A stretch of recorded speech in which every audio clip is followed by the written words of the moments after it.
ليس رد على الأخ السيد السنيد، وإنما أنا أتوافق معه. كل ما قلت صحيح بسبب الديمقراطية التوافقية. الديمقراطية التوافقية يعني عدم الحكم الرشيد، لأنه في الديمقراطية التوافقية لا تطبق معايير الجودة، وإنما تطبق المصالح الحزبية الضيقة للكتل السياسية.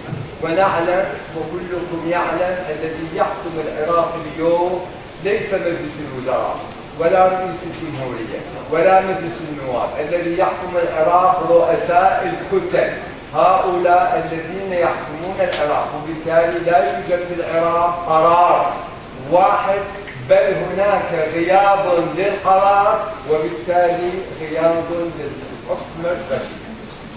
الدكتورة فوزية شكرا على اهتمامها باعتبارها مربية وأستاذة اجتماع.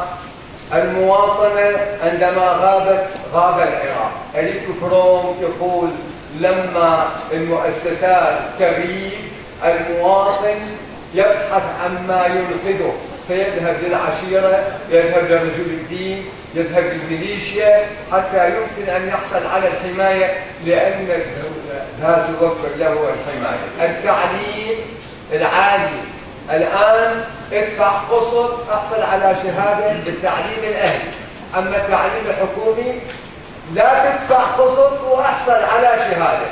فالتدني مستمر بسبب الديمقراطية التوافقية. أستاذ محمد فاضل، هذه هي نتائج المحافظة. لا يوجد تخطيط في العراق الآن، كل محافظة تريد مطار، بل ربما في محافظة واحدة أكثر من مطار بسبب المحاصصة، لأن المطار يعني عقد يعني حصة. وهذه هي مشكلة العراق في كل ما يتعلق بعقود التنمية وما يتعلق بالاستثمار. المناخ الاستثماري غير موجود بالعراق لأن نسبة الفساد تكلف المشروع الاستثماري 30% من كلفته الأساسية، وبالتالي الشركة الرصينة والمستثمر الرصين لا يأتي. من يأتي؟ يأتي المستثمر الفاسد، لأن هناك موظف فاسد يستقبله ويعطيه إجازة الاستثمار. ولحضراتي رئيس مجلس محافظة بغداد ونائب محافظ بغداد يعرف كم عدد المشاريع التي أعطيت إجازات وهي متلكئة ولم تنفذ لحد الآن، والمصيبة أكبر على مستوى العراق. فيما يتعلق بالأستاذ عبد العباس، نعم لا يمكن الانتقال بالطفرات، خصوصا في بلد غير مستقر. النظام كله مركزي، الثقافة مركزية، المؤسسات مركزية، الهيكلة البنى التحتية للنظام الاقتصادي كله مركزي. لا يمكن بين عشية وضحاها أن ننقل صلاحيات الوزارات الخدمية بدون توفير بنى تحتية صالحة لكل محافظة حتى تستطيع أن تحقق التنمية. واحد، اثنين، لا توجد قدرات ولا توجد خبرات قادرة على تحقيق اللامركزية. الذي نخشاه أن الانتقال الفوضوي إلى اللامركزية سيؤدي إلى فشلها. يا رجال العراق الحكماء، ضعوا الشخص المناسب في المكان المناسب حتى يمكن أن نحقق الحكم الرشيد. رئيس مجلس المحافظة تفضل إذا كان ما حد يعرف. ما عندي إضافة أي شيء، ولكن إذا حضرت القاضي عند الحكيم على ما تساءل وفد الدكتوراه. نعم. نائب رئيس المحافظة تفضل إذا أحكم الأحوال. تفضل. دكتور وائل. شكرا جزيلا. ما تحدثت عن حكومة قوية مرنة، لم أقصد الحكومة الاتحادية فقط، وإنما أقصد حتى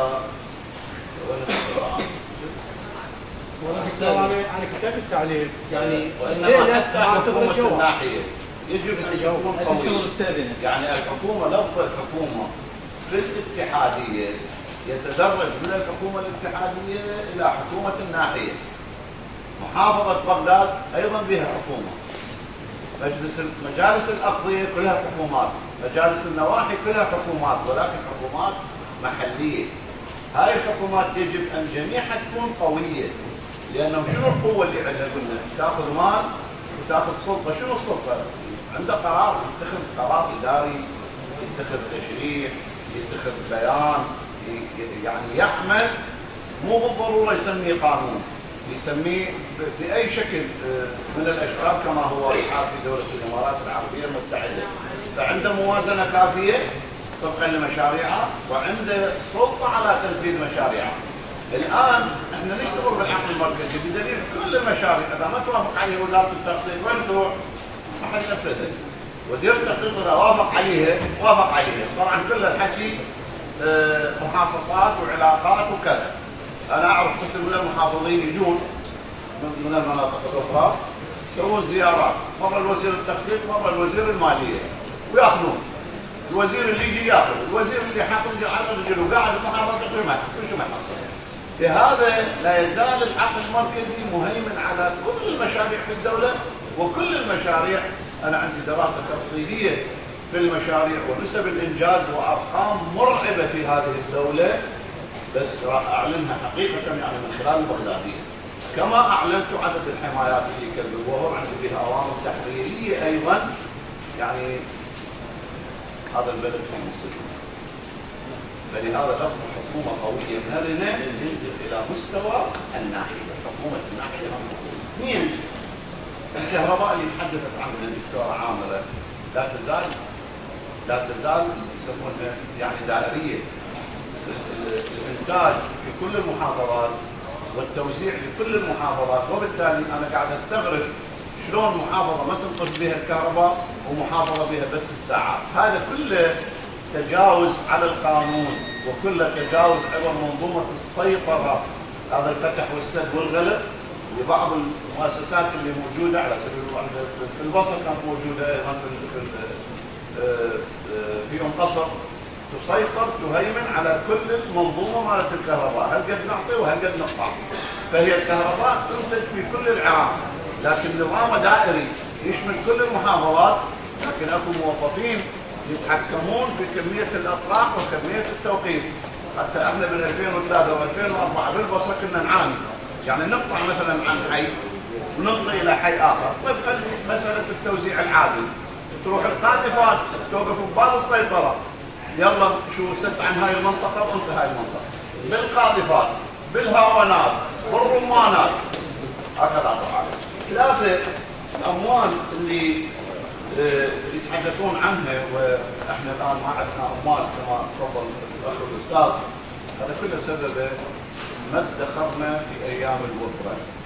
أيام الوفرة من اجت أطلقناها تعيينات والجيش والتسليح وكذا كذا، وتراكنا وفضائيات، مصيبة 50 من 60 فضائية على من تلتفت ما تريد.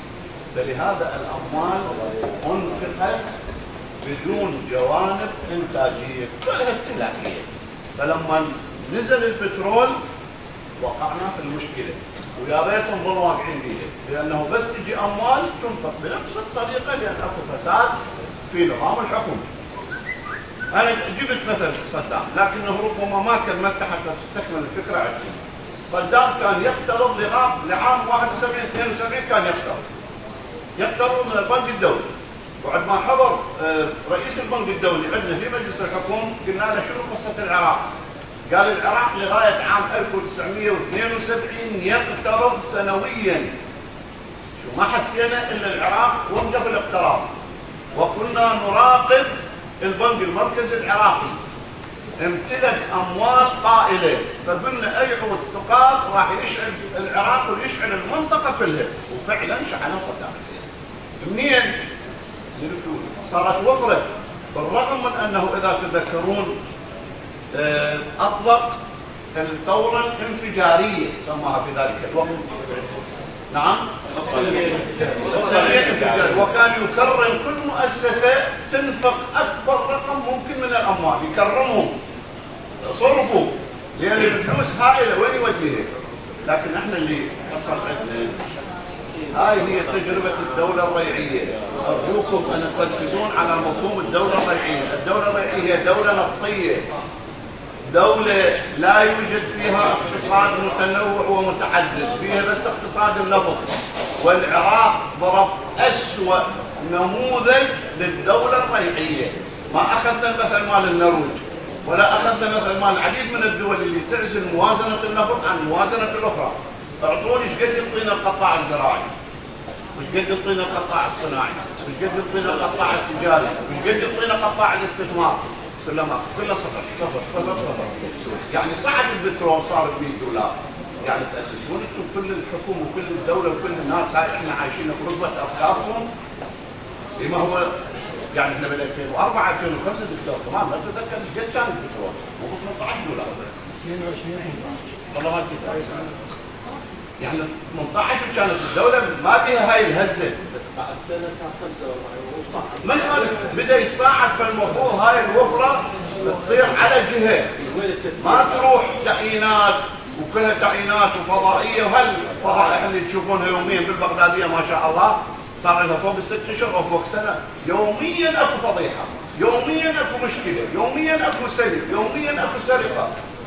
هذا الموضوع اللي حضرتك تتحدث عنه أنا أتحدث فيه. مطار النجف الآن يدار من قبل حكومة النجف وفي فساد كثير. أنا أقول فقلت لهم يا أخوان النجف الحلة كربلاء مناطق متقاربة، فخلوا مطار الفرات الأوسط، لا تسووا مطار النجف يشمل كربلاء يشمل النجف ويشمل الحلة. أحدهم كان الوزير علق عليه تعليقات قاسية، قال والله أنا ما عندي مشكلة بس أنا دا أشوف ماكو داعي للنجف مطار ولا كربلاء مطار ولا الحلة مطار. مع هذا أخي العزيز أنا أقول لك الفساد كله بالاستثمار. أنا جاي مستثمر وعندي فلوس وجيت وقدمت لك طلب، أنت جاي تشاركني تريد نسب وياي بمشروعي، أنت الموظف القاعد. يعني ما موجودة في كل دول العالم، كثير من دول العالم كلها راح نطرحها بالنزاهة. الآن مشيت وماذا يفيد؟ وبالتلفزيون وماذا يفيد؟ وبالصحافة وبكل قناة. وماذا يفيد؟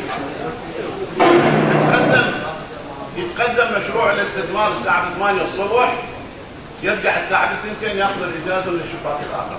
6 ساعات فقط للاستثمار في كل دول العالم. احنا 6 سنوات. زين أنا أقول لك توكل على الله. وهذه الوزارة اللي لحد الآن معطلة بناء الفاو الكبير من 2003 إلى الآن، وبقينا بس بكاسر الأمواج، وبالتالي كاسر الأمواج كله انهد وراح للبحر، وأنفقنا عليه 250 مليون دولار من ميزانية الدولة، وكانت الناس اللي جاية تستثمر من أموالها. يعني احنا بس نعطيهم البحر اللي ما مستخدم بالعراق. كان من زمان أنجز بناء مبارك كمل وبناء الفاو الكبير يسمع صوتك. أنا عندي بس سؤال صغير إذا تسمح. سؤال صغير. يعني أنا من جبت الإجازة واستحصلت موافقة دولة رئيس الوزراء السابق ووزير النقل السابق ومدير عام سلطة الطيران السابق، هل بها هاي اكسباير مثل الدول؟ يعني هذه تنتهي ورا سنة. عادوني مرة ثلاث دزونا على وزير النقل ومرة ثلاث دزونا على ابو سلطة الطيران ومرة ثلاث 4 كتب دزونا. شنو معناتها؟ انت قاضي ونائب وتفهمها كل زيادة والاساتذة هم واضحة. أنا قاعد أتابع الدعاوى المرفوعة أمام القضاء الإداري. أتابع الدعاوى اللي تقام أمام القضاء الإداري. القضاء الإداري يستصدر قرارات صادرة عن الجهات التنفيذية، وزير، مدير عام، رئيس مؤسسة، محافظ، رئيس محافظة، ما قاموا يلحقون على الشغل، على القانونية بالقرارات، ما يلحق ينجز، وتدور قضايا كثيرة جدا لأن أغلب القرارات خاطئة. أذكر لكم مشروع نوروز تب على وقت وزير الاتصالات السابق محمد توفيق على وقعوا وياه.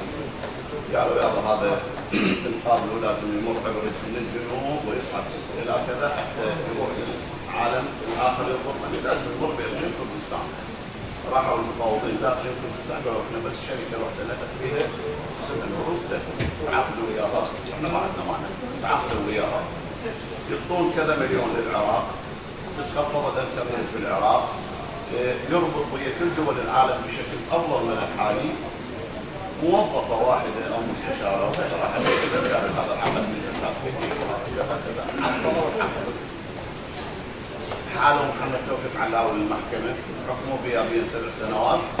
قامت الشركه دعوه على الاخ رئيس مجلس الوزراء، حكموا العراق 150 مليون دولار لقطاها عدا ونقدا، وقالوا له بعد فتره ترى هذا العقد من افضل العقود.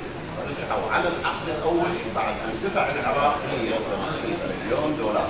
العرب ترى الاموال كثيره، قيم دعوتك وانا اريد انت تساندني بهذا لان عضو انا حاضر. بمقتضى البطاقه التموينيه هل لها ضروره بعد؟ البطاقه التموينيه تخصص 8 دولار لكل عراقي. تدرون ايش قد تكلف الدوله؟ 21 دولار. هذني وين يرحل؟ كلهن سرقه وكلها تدري بيها. كلها تدري بيها. كلها فاسده. البطاقه التموينيه باكملها ذليله تذل العراقي اللي جعلها صدام في ظروف معينه. هي ما سنتهينا من عندها. خلي تمشي تلغي كلها البطاقه التموينيه، سيصدرون فقراء، نعم خلوا طبقه من المجتمع فقراء يعطوهم اموال فقط. 28% دون خط الفقر. مو احنا ما نضجنا حبيبي، احنا وقفنا